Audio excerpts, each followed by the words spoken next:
Yo, bud. The man, the myth, the legend. What's up, dude? I don't know if you recognize me, Andy Frasco, but we've been side stage at quite a handful of shows, Yeah. and you're always jumping around, supporting your friends. I was thinking the last time I saw you was Memphis Fest. Moon Taxi was playing, and you were just like jumping up and down, supporting your friend. It was the best, man. Man, you got to hype up your gang, man. Everyone is in this together, and especially a band has been doing that for so long. Sometimes you just got to fucking rev the engines a little bit, bud. Exactly, and you're really good at that, man. And watch, rinse, and repeat, dude. By the way, what an album, brother! You Congratulations. like it? Love it. Oh, Love it, thanks, man. bro. All 12 tracks, man. Great stuff, man. But Yeah, yeah, man. appreciate it. Where are you from, man? So I live in Nashville, from Miami. Nice. Oh, From hell yeah. Miami. Yeah. Cut my teeth in Miami radio. Nashville based for the past 3 years. And man, yeah, but we have a lot of mutual friends. So good to finally connect with you, man. Likewise, bro. Likewise. Absolutely. Thanks for having me. Absolutely, Andy. So, let's start with that, like your state, and obviously you're known for like your high energy shows and you're pumping your friends up. But I mean this with all seriousness, Andy. How are you always in such peak state? Because that is a really beautiful thing that you do, man. Is it like nutrition? Is it like what you put in your head, what you read? Is it all of the above? How do you do it, man? You should see me the other 14 hours of the day. You're depleted and tired, but like that's how beautiful music is, man. I could turn it on because I get to do what I love every day, and take out the music, just get to entertain people and make people smile and make people happy is gives me the energy to turn it on. We do this 250 shows a year, so it's sometimes you're not there or not in the mood, or sometimes you just beat up, but you can't emulate that to people and then try to make them feel happy in seconds. So I wake up and and just blessed that I get to do this every day, and think about all the good stuff instead of thinking about the bad stuff of the day, and bring that energy to the stage. Yeah, man. I'm curious, Andy, if you were always like a light to other people, just like you're now. I know that you've had your internal struggles. You've talked about them in your podcast and all that, and we'll get to that shortly. But I'm wondering if, like, in middle school and high school, like you were like, girls loved you, guys wanted to be with you, just because of like that energy that you brought to the room. I was an outcast when I was a kid. I wasn't good enough to play a sport. I wasn't good enough to learn an instrument, or wasn't good enough to act or be in the drama club. So I never was like the cool kid in class, but I tried really hard at everything. And I was kind of a loner because I was just always thinking about entertaining and how I could entertain and how I could be part of this music industry. Because it was like growing up in LA, that's like, the glamour of the dream, the American dream is in your neighborhood. So it's like you see all the good stuff when you're a kid, and then once you get into it, you're like, oh, it's not that pretty. Yeah, it's kind of heavy. Yeah, it's kind of heavy. So I just, I'm just a hard worker. I work hard every day, and I just want to get better at all this different stuff. I don't want to be, I don't want to master anything, but I want to be good at everything. Yeah, absolutely, man. And you are a very hard worker. You have a very successful podcast in addition to your career. You do a lot of things, man. Glad you brought that up. Man, how do you take care of yourself when you want to recharge, Andy? How do I take care of myself? Yeah, man. Sometimes it's extremely hard because, I don't know. I've just, ever since I was a kid, I was programmed to take care of everyone else, like, not by like I'm forced to take care of everyone else. That's what made me happy, is when I was like sharing my sandwich with someone, or like who was hungry, or like shit, or like when someone's sad, try to cheer him up with some, optimism and stuff. So it was very hard adjustment. That's why I had to go to therapy and like I wasn't loving myself. I was loving everyone else.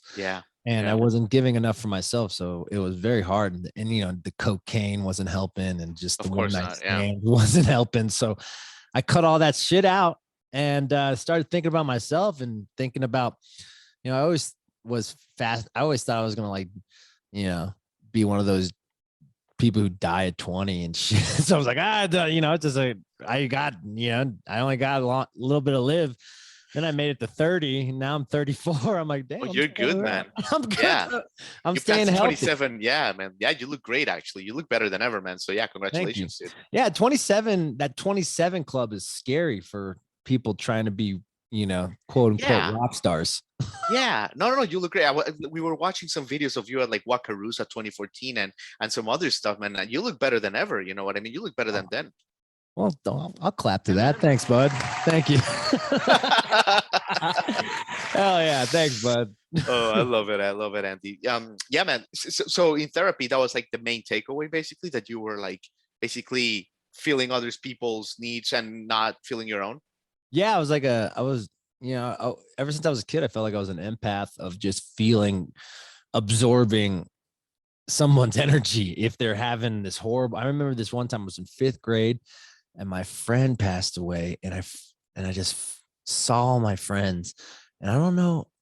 It was like, I don't know why death didn't really affect me then. I wasn't super sad, but I felt everyone's energy. And because of that, I started crying. Like if I was by myself absorbing a death, I think it would have been a lot harder for me because I just carry so much energy. That's why I think I'm decent at entertaining or being a front man, because I could feel the crowd's energy or feel like what parts of the crowd isn't there yet. And I'll add some, I'll just try to like direct more energy to that side or, I don't know. I've always been like that. It's so weird. It can be so addictive, Andy. I mean, I have right now, I have a friend, I won't name him, but he's a drummer and he's playing with a very well-known country star and he's playing to packed arenas, man. And he's basically kind of like abandoned his family a little bit, Yeah, that's what happens, man. Why does that happen, Andy? I think it happens because you work on this dream for so long, or the music industry takes so much out of your day, like probably 3/4 of your day. You're traveling 8 hours a day. You're basically recovering from everyone kissing your ass from 10 p.m. to 2 a.m., at the venue, giving you free shit, giving you everything. So your mind's kind of fucked up. You feel like, oh, why should I go back to the past with the people who don't give me as much love because I'm gone? And then they just absorb into this fake, maybe it's real. Maybe the feelings are real, but it's like too much of, you just don't know what love is. Are they kissing your ass or are they actually caring about you? My personal standpoint on it, like my fans, they take care of me and they really feel they love the Andy I am now, maybe like they think that they didn't like who they were when they were kids and they just kind of abandoned their old friendships and stuff. It's kind of fucked up. I see that a lot, bro. Oh, it's a little weird, and I actually don't know how to react right now. But anyway, but man, thanks for clarifying that, because it's got to do with that. Like it's that high. How can you replicate it? It's you go back to your homie from 5th grade who used to make fun of you and shit. It's like, I'd rather go out to this homie who really loves my drumming. Or right, really right. It's 30,000 people, kiss my ass. I love it, Andy. And yeah, man. Like moving on to, I guess, the album which dropped April 8th. I mean, it's such a great record. And what I loved about it, Andy, honestly, man, is how quickly it came together. And like it came together like very quickly for you, right? Yeah, I wrote the whole thing in like 3 weeks. Dude, it's unbelievable that you're telling me this. I needed to confirm because I couldn't believe my notes. Because you hear about these bands and shit like U2. I'm a big U2 fan. Like whatever, man. They take 4 or 5 years to make a fucking album. And you come in with 40 days with an album that, dude, it is absolutely, there's no fat, there's no filler, man. Every freaking song, man. I appreciate it, bro. As an artist, do you think that that if you put yourself like a time like constraint, like that it's only in the head a little bit? I think so, and that's the problem about these record deals. Like they get these like they get these blank checks and they get so they get to take their time. And I think overthinking something is detrimental to anything, your art, your life, your relationships. I think, you know, you got to go with your gut instinct. And I'm a guy who I'm doing like five different things at the same time right now with the podcast and the dance parties and the band. And I market the band and I budget the band and stuff. Yeah. And Yeah. so when you put yourself on a task, like I literally only have 21 days to use my full brain before everything. I go back on tour and I'm drinking with my fans and stuff. So I really, yeah, I like tasks like that. It made me not overthink what I think is decent. You know, Yeah. sometimes when you start getting all these other opinions in, you start overthinking. If you if you trust your own fucking opinion that got you to this album or this fifth album that people want to listen to music. So it was like I took out all the outside sources and said, I'm just going to make a record that I enjoyed making. Absolutely. And 21, yeah, I was, you know, this is the first record I didn't write with my band where, you know, COVID, it was like the end of COVID or not end of COVID, it's not over, but end of quarantine. And I was like, you know, this is my chance to like fly to all these different towns. Probably not COVID safe, but I was doing it. I flew to Charleston and Nashville and LA and just like write with all my favorite artists. Amen. Yeah. Power to you. Yeah. And it just, yeah, it happened real quick. And I was fortunate, you know, my manager's like, chill, slow down. I'm like, no, I believe in like an open vessel. Do you believe in this? Absolutely, man. When you have an open vessel and it's open, don't distract it. Do exactly if it's like a passion project or if like you say you're working on whatever something and your brain's not telling you to do something else and you're totally open to the moment. You can't stop. And the vessel was open for like 21 days. I was like, holy shit, dude, this is awesome. I always dreamed about this. You know, you think about Dylan and stuff who write, or like King Gizzard who write all these songs in like fucking 11 days and all these different ideas, you know, because the vessel's open. They're open to hearing new knowledge and new ideas. Man, so much interesting shit you just said there. I was just talking with someone about this. It's, you know, the chemistry of transformation, and the same thing applies to like life. Like when life gives you an opportunity, like after a divorce or something for change, and it gives you that vessel, that opening. Right. But if you don't go through it, it closes. That's what people don't understand. It fucking closes, and people take too long to go through it because of what could go wrong or the fears and all that. And then it closes, and then nothing changes in their lives, you know? Yeah, exactly. And like, we're afraid of change. So like the minute if the vessel is telling you, hey, we should sorry, I'm getting no, you're good. Don't worry. I'm putting it on do not disturb. If the vessel changes, if the vessel tells you to change, we should listen to it. We're scared to change, you know. I love it. So we've uncovered today that part of the magic of the great Andy Frasco today is simply taking action, taking massive action. Exactly. I mean, you're really good at what you do, but part of it is just you trust in your gut and you go through with it, man. Yeah, man. Just it's if we can't trust ourselves, who are we going to trust? Yeah, that's true. And in the music industry, it's funny how your friends are like, hey man, I've had this album for like 6 months and everyone is listening to it in notes and listening parties, and it's like, okay, well, fucking put it out. I know, exactly. It's like I think about that all the time. Like, like Kanye, like no, it's not done yet. he'll do this big old stadium tour, listening parties. Like, nope, still not done yet. I know. And then they finally released the song, and it's like we've been listening to that at the Basement East for 2 years. It's funny because it's the ADD culture, man. Like, no one's like, how long really does an album? I was thinking about this, we are looking at my Spotify numbers. It was really popping last month and then it started dropping a lot. I was like getting bummed out, like, oh, no one gives a shit about me anymore. But I was really realizing, no, it's ADD culture. This is why we have to put out singles instead of putting out a record, because people are going to forget that you made a record in 35 seconds because they're scrolling through their life, and they see everyone's, portals. It's so crazy. Yeah. So it's like, crazy. That's why that's why it's like we're turning into the 70s where we're just putting out singles now. And then at the end of after the end of the single or the year, we just say, oh yeah, it was actually a record. So here you go.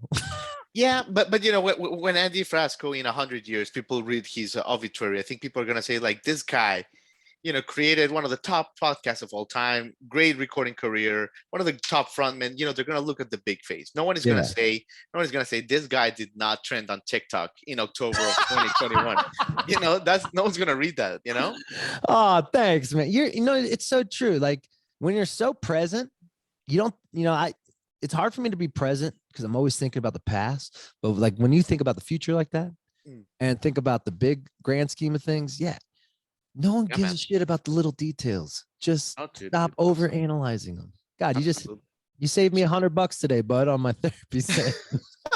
I appreciate it. Oh man, no, but like I respect the hustle because obviously, we have a podcast as well, and we know the hustle that goes in it. We work with a couple girls here, we're a team of 3, and it's a real thing. So just like we really respect you, man. And before I let you go, I know you got a busy weekend ahead.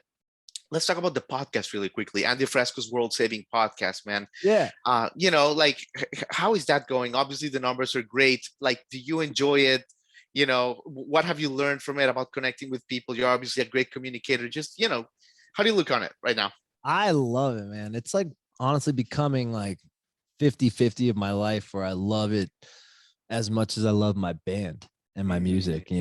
It's my music will always be the thing for me at the moment because it grew me up. It taught me how to be an adult, but the podcast is teaching me how to listen and be a human, because I was always so obsessed with just working and never really learned any human skills. Like I just learned how to do the laundry and shit. I bought a house. I'm like, where my granite broke. So I'm like learning how to I have someone here helping me teach me how to how the process of fixing shit. And I forgot all about that. And listening to all these people, these interviewers who are who I admire so much, talk about, oh yeah, they were depressed too because they got picked on when they were a kid, or oh yeah, they don't know how to make lunch either for their family because they live on the road on Lunchables and shit. I'm like, oh fuck, I'm not that crazy. And it made me feel like I'm not the only one in this atmosphere, and it made me feel like we're all in this shit together. I love it, man. I love it. Andy Frasco, man, listen, loved having you on, brother. I mean, what an album that you released. Watch, rinse, and repeat. And listen, in what's that festival we're covering? That's so bummer. I was in Nashville 2 days ago, bro. Oh, it's all good. But later this month, we're covering a festival. Like, we're gonna cover the whole thing. What's the name? Rooster Walk in Virginia. Oh, you're going that? Oh, we're covering it, man. Full access. We're gonna do the movie, the whole thing, man. So we hope to see you there. Let's have a beer together, bro. Absolutely, man. Thanks for your time, Andy. Thanks for having me, bro. Absolutely, man. Take care. Good luck with the day. Later.